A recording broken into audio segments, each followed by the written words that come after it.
Welcome back. It's one of the most controversial changes in education in recent years. We're talking about the kindergarten cutoff age. This school year, a child could enter kindergarten as long as they turned 5 by January 1st of 2024. But for the 2024-2025 school year, a child must be 5 by September 1st of this year to enter kindergarten.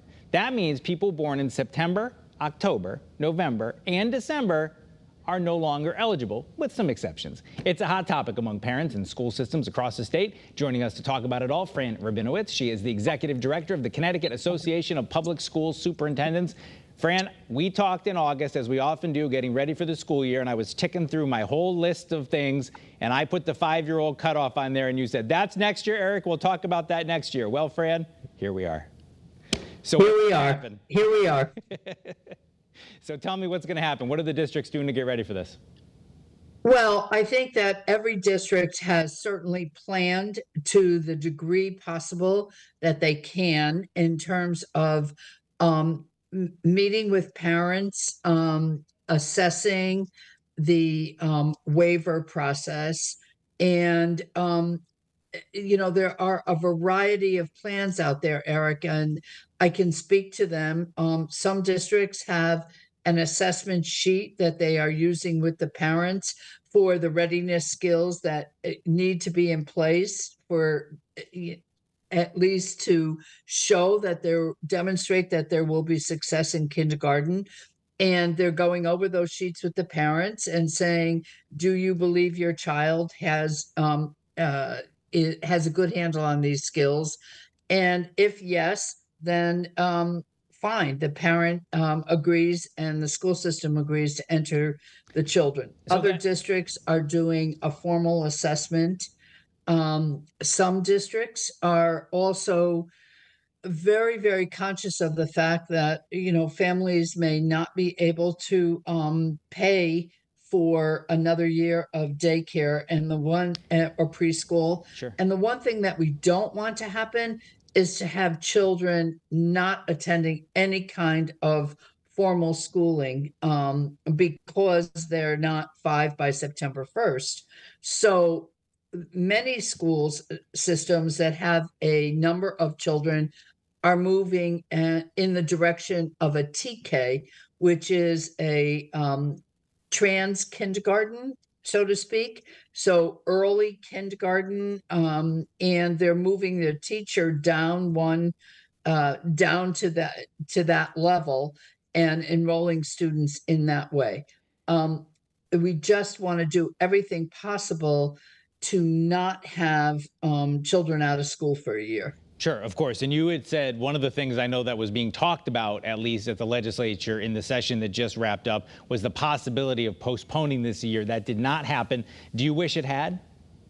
Yes, I think that if parents and families and school systems had another year, and we began this in the 25-26 school year, I think we would have been better prepared. It takes a great deal of time to plan this all out, and it needed to be in place by February of 24.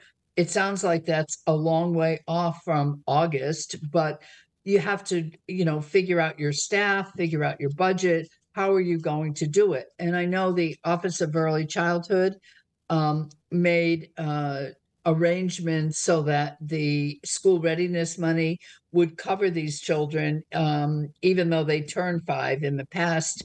They weren't covered under school readiness money, but now they will be. But I am hearing in some places that there are just not enough room in the preschool. And I think we've got to work through that and just try to assure that every child has a school experience this year. Now, you talk about that, and I did see that in my research for this interview, some districts saying not just the district preschools, which may be jammed, but then private preschools as well. So if you didn't get a slot in that district, there are people who said, well, listen, I didn't have my kid on a wait list because I thought they were going to kindergarten for next year. And now all of a sudden some parents are scrambling. You talked about that developmentally appropriate and the analysis that has to be done. So that is if a parent wants to come in and say, listen, my child's birthday is September 8th or September 20th or October 5th, and I still think they should go to kindergarten. They can come in and ask the district to do that evaluation and still allow them to go, even though they don't meet this new threshold? Well, I think that our school people, our school administrators, and superintendents I know are really leaning heavily on the families in that situation to say whether or not they believe their children are ready. I don't know for sure that if that child does not appear to be ready, whether or not they will allow them in because the family asks. I'm not 100% sure in every district that's happening, but I do know in many districts they are leaning on the families to say my child is ready. And of course, you know, your child may be ready academically, but it's also those social skills and emotionally ready to enter into kindergarten. Well, it certainly is a big change, and it affects so many things, whether it's the preschools or the private preschools or the actual kids going to kindergarten, lots of families being affected. As I said at the beginning, Fran, we always talk to you sometime over the summer to get ready for the school year, and something tells me this is still going to be a big topic when we reconvene in a few months. We appreciate you being here with us, Fran Rabinowitz, the Executive Director of the Connecticut Association of Public School Superintendents. Thanks for being with us here on CT 24. Thank you, Eric.